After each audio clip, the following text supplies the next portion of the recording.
Brilliant work on this turnaround plan. Your vision saved us. I watched the investor clasp Wade's shoulder like they were old friends celebrating something monumental. The handshake lasted too long. The smile was too wide.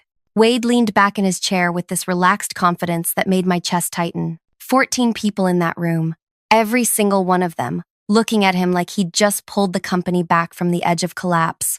And maybe he had if you asked him. If you asked anyone in that moment. But I knew different. 3 months. That's how long I'd spent rebuilding their expansion model from scratch. 3 months of 16-hour days while Wade left every Thursday at 2 for his standing tea time. 3 months of running projections until my brain felt like mush, of finding the holes in their international growth plan that were bleeding money faster than anyone wanted to admit, of mapping out a step-by-step approach to stop the hemorrhaging and actually turn things around. The numbers were mine. Every single calculation. The projections showing which markets to abandon and which to double down on mine. The risk mitigation strategies that would save them from another disaster, all mine. I'd even color-coded the spreadsheets so the board could follow along without getting lost in the data. Wade had contributed exactly 2 things: his name on the presentation file and his ability to show up on time. Thank you. I really appreciate that, Wade said to the investor. His voice had this humble quality to it, like he was trying not to brag but couldn't help feeling proud. I waited. 5 seconds. 10. 15. He didn't say my name, didn't even glance in my direction. The investor moved on to the next board member, still talking about Wade's innovative thinking. Someone else chimed in about his strategic vision. Another person mentioned how impressive it was that he'd managed to identify problems that their entire leadership team had overlooked. Wade just nodded along, taking it all in, soaking up praise for work he couldn't have done if someone held a manual to his head and read it out loud. I sat there in my chair, fingers laced together in my lap, watching this whole thing unfold like I was outside my own body, like I was watching it happen to someone else. But it was happening to me. The meeting wrapped up, people started gathering their things, shaking hands, making small talk about lunch plans and upcoming holidays. Wade stood up, buttoning his jacket, chatting with one of the board members about golf courses in the area. I reached up and unclipped my visitor badge from my shirt.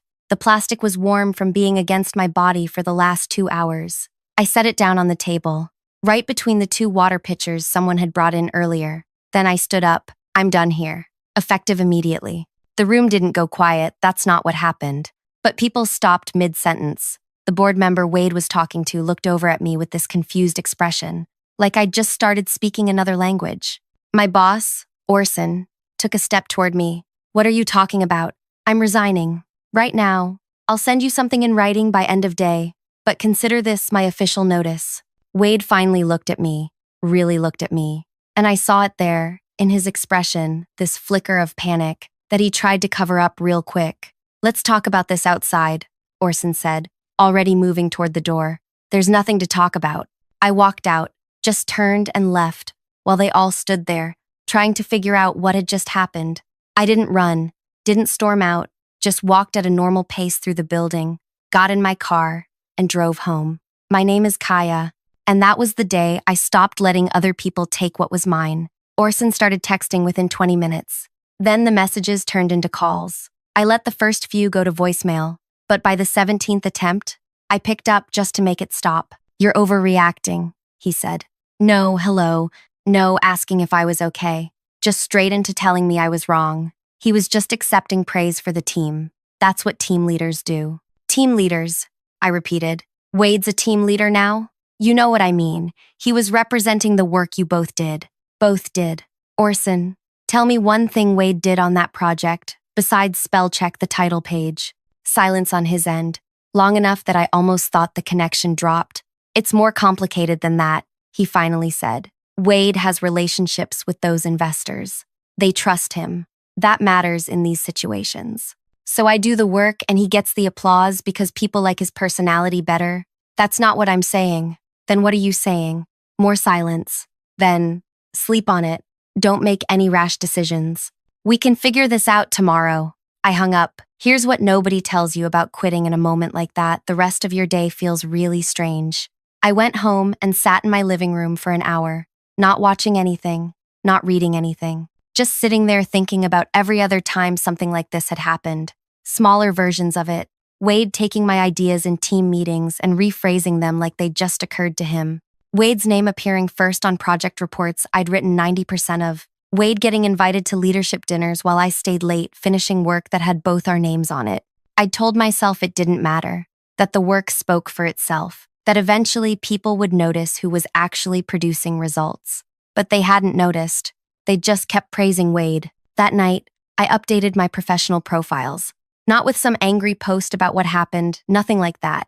Just quietly updated my experience, my skills, the specific projects I'd worked on. I made sure every turnaround strategy I'd developed was listed under my name, with details about the outcomes. Then I went to bed. The next morning, I woke up to 3 messages from people I'd never met, investment managers, at different groups. They'd seen my profile updates.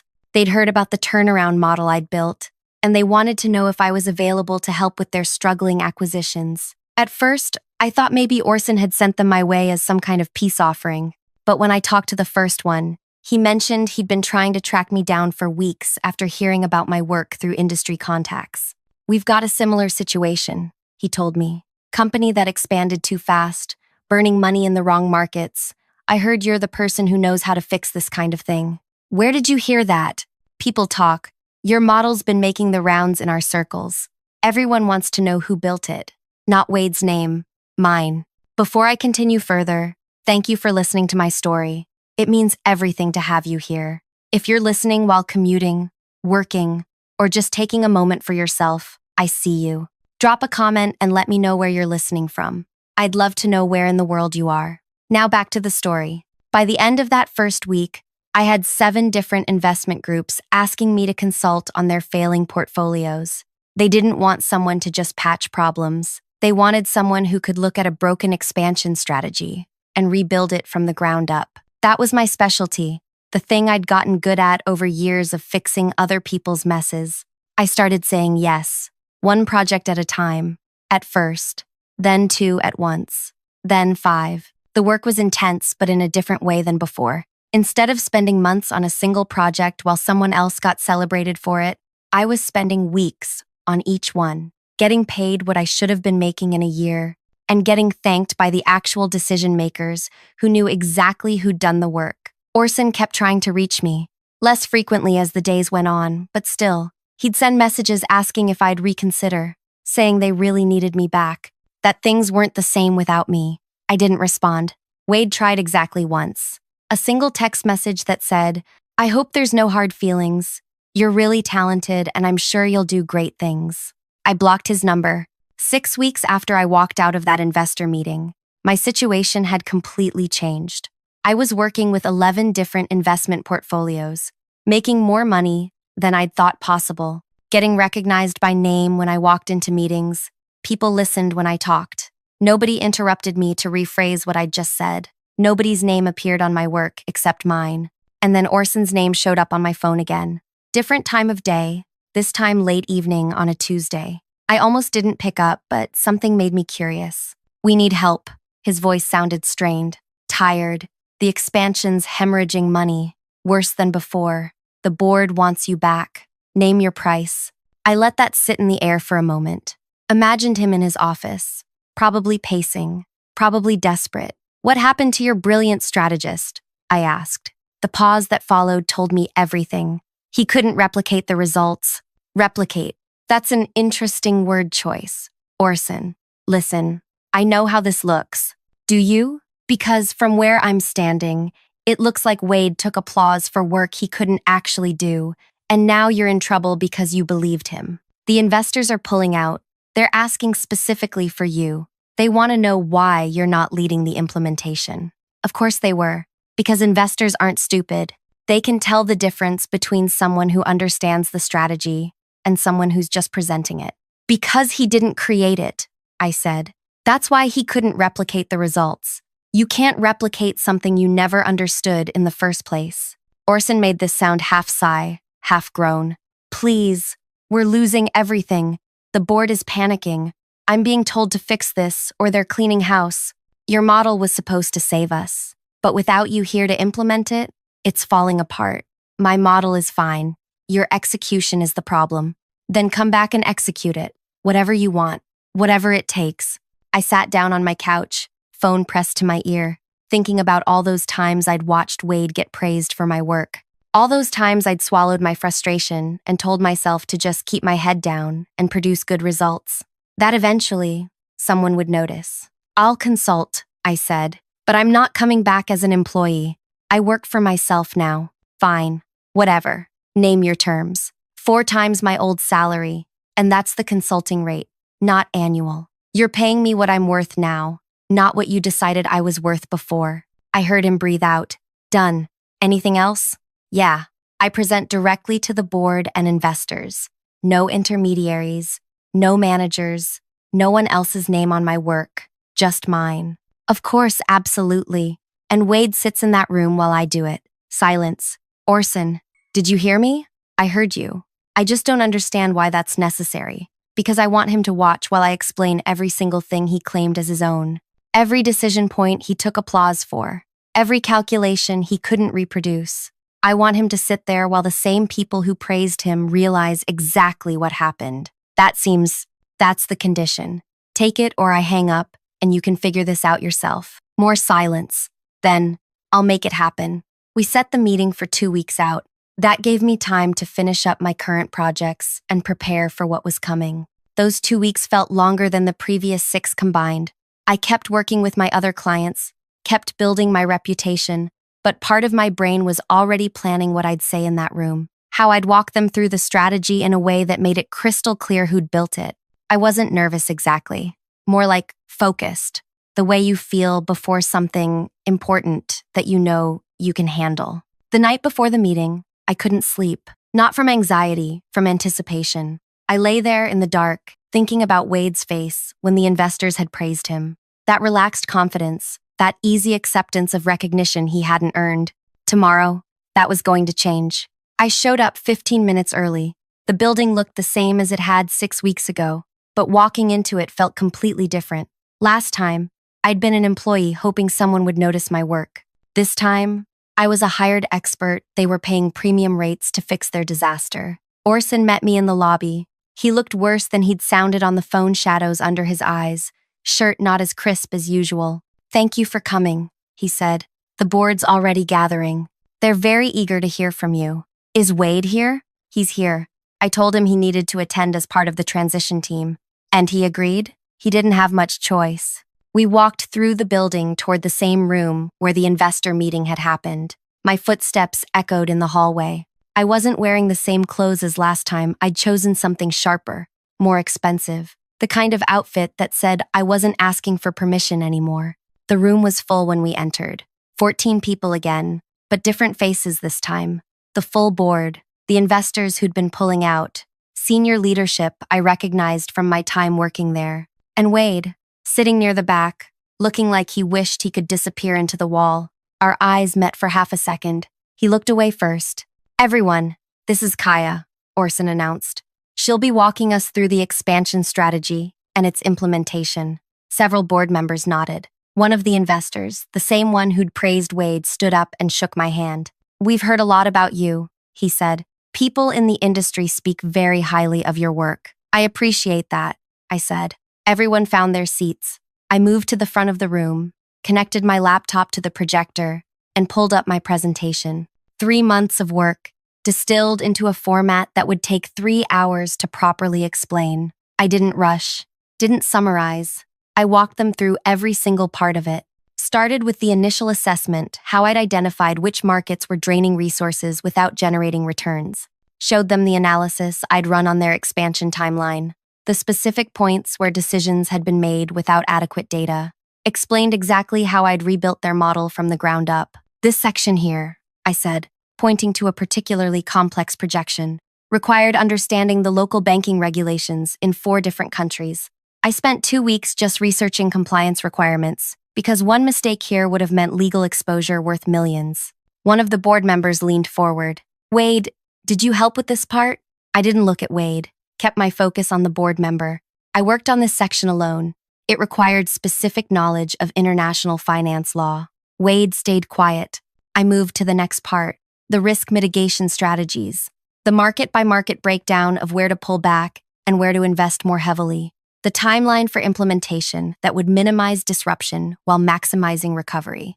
The key insight here, I explained, was recognizing that the problem wasn't the expansion itself, it was the pace and targeting.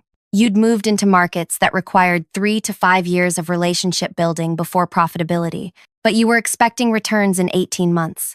That mismatch was killing you. The same investor who'd praised Wade was taking notes now, really engaged, asking questions about specific data points. How did you identify which markets had the longer timeline? He asked. Historical analysis of similar expansions in the same regions, cross-referenced with local economic reports and competitor performance. It took about 40 hours of research, but once the pattern became clear, the recommendations followed naturally. Another board member spoke up. And the implementation plan? How confident are you that this will work? The model's sound. The issue you've been having is execution. The strategy requires someone who understands not just what to do, but why each step matters and how they connect. You can't follow it like a recipe. You have to understand the underlying principles, which is why it wasn't working, one of the investors said slowly, realization dawning. We thought we could just follow the plan, but without understanding the reasoning behind it. It falls apart the moment you hit an unexpected variable. I finished, which you did, multiple times. I glanced at Wade then, just briefly. He was staring at his hands, jaw tight. The presentation continued. Hour 2, hour 3. I answered every question, clarified every confusion, walked them through scenarios and contingencies, and alternative approaches if certain assumptions proved wrong. By the end, the energy in the room had completely shifted. The investors who'd been ready to pull out were talking about moving forward. The board members were asking about implementation timelines. Everyone was focused, engaged, understanding exactly what needed to happen. This is exceptional work, the lead investor said. I have to ask, when we were here 6 weeks ago, we were told this was Wade's strategy. Can you clarify the collaboration process? The room got very still. I looked at Wade, made sure everyone saw me looking at him. Then I turned back to the investor. There was no collaboration. I built this strategy alone over 3 months. Wade's contribution was attending the presentation, where I explained it to you. You could feel the shift. Not dramatic, no one gasped or anything like that, but people sat back in their seats differently, exchanged glances, reassessed. The investor who'd shaken Wade's hand 6 weeks ago looked over at him now. Is that accurate? Wade opened his mouth, closed it, opened it again. I mean, we worked as a team. Answer the question, one of the board members said. Did you develop this strategy? I was involved in the project. That's not what I asked. The silence stretched out. Wade's face had gone red, not from anger, from embarrassment, from being cornered in front of people whose respect he'd been borrowing without earning. No, he finally said. I didn't develop it. Nobody said anything for a moment. Then, Orson cleared his throat. Wade, I think we need to have a separate conversation about this. I think we all need to have that conversation, the lead investor said. His tone wasn't angry, just matter-minded, like he was recalculating everything he'd thought he knew. We made investment decisions based on our assessment of your leadership team's capabilities. If that assessment was inaccurate, we need to understand why. Wade shifted in his seat. I never said I created it myself. You all just assumed. You accepted praise for it, I interrupted, kept my voice level. When that investor told you it was brilliant work, you thanked him. You didn't correct him. You didn't mention my name. You let everyone in that room believe you'd done something you hadn't done. It was a team effort. Stop saying that. One of the board members cut him off. Older woman, sharp eyes. We've heard enough. Kaya, let's talk about moving forward with implementation. What do you need from us? I spent the next 30 minutes outlining exactly what had to happen. Which markets to exit first. Which teams needed restructuring. How to communicate the changes to local staff without causing panic. What metrics to track weekly versus monthly. Who needed to be making which decisions. They listened. Really listened. Asked smart questions. Took notes. Wade sat there the entire time. Not contributing. Not speaking unless directly addressed. Which he wasn't. When the meeting finally wrapped up, people came up to thank me individually, shook my hand, told me they were relieved to have me involved. asked when I could start the implementation process. Wade left without saying goodbye to anyone. Orson caught up with me as I was packing up my laptop. That was intense, he said. That was honest. I know, and you're right. About all of it. He rubbed his forehead. I should have paid closer attention to who was actually doing the work. I let the optics fool me. Yeah, you did. We're going to make changes. Wade's being moved to a different role. Something where he can't claim ownership of other people's work. That's your decision to make. I'm just here to fix the expansion problem. Still, I want you to know, we're taking this seriously. I zipped up my laptop bag. Good. Send me the implementation timeline, and I'll build out the week-by-week plan. We start in 3 days. Over the next 8 weeks, I worked with them on execution. Not as an employee, as an independent expert they were paying premium rates to access. I came in twice a week, met with the relevant teams, checked progress, adjusted strategies when real-world variables proved different than projected. The turnaround started showing results within a month. Markets they'd exited, stopped draining resources. Markets they'd doubled down on, started generating the returns I'd projected. The investors stopped talking about pulling out and started talking about additional investments. Wade, meanwhile, got transferred to a different division, something to do with internal operations, where he'd have clear deliverables and no ability to take ownership of collaborative work. I heard through people still working there that he'd requested a transfer to a different city within 4 months. Couldn't handle seeing the company recover using a strategy everyone now knew he hadn't created. I didn't feel bad about that. But here's the thing, nobody tells you about moments like this. The satisfaction isn't just in proving you were right. It's in building something that lasts beyond the confrontation. Because while I was implementing the turnaround for my old company, my other consulting work kept growing. The 11 portfolios became 17. Then, 23. Investment groups started reaching out before their companies hit crisis mode, wanting preventive assessments, wanting someone to look at their expansion plans before they committed millions to strategies that wouldn't work. I started turning down projects, not because I couldn't handle them, but because I realized I didn't have to say yes to everything anymore. I could choose work that interested me, work with people who respected expertise, work where my name stayed attached to what I built.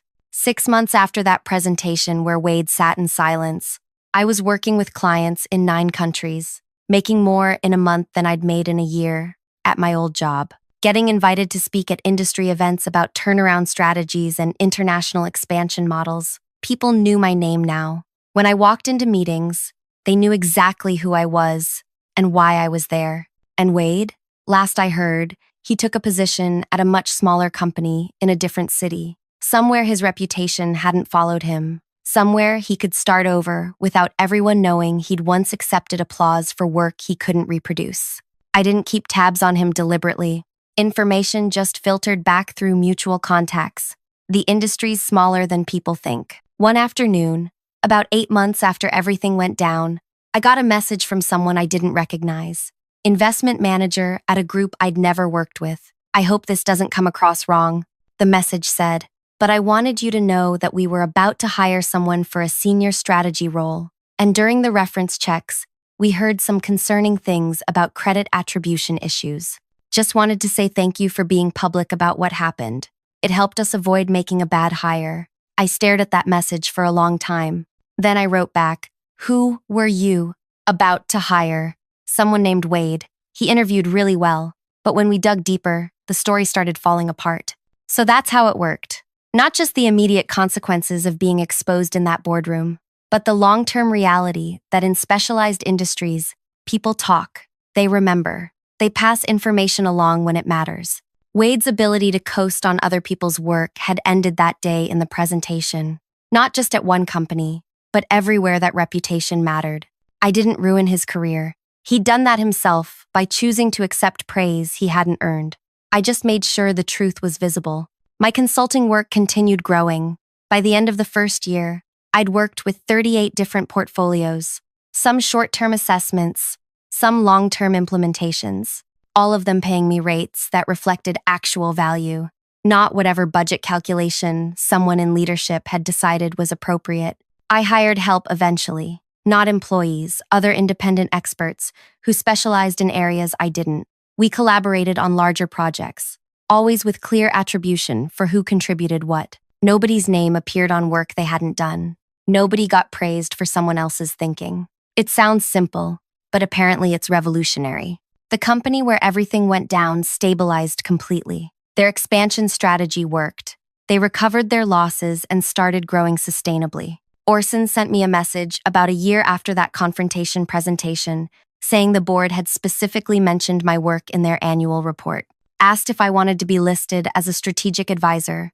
I said yes, with my full name, with accurate descriptions of what I'd actually done.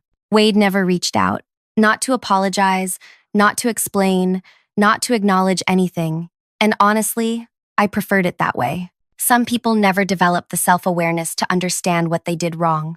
They just move on and hope nobody remembers. But people remember. 2 years after I walked out of that investor meeting, I was keynoting at a major industry event, talking about turnaround strategies and sustainable growth models. 700 people in the audience. Questions afterward that showed people had really understood the material.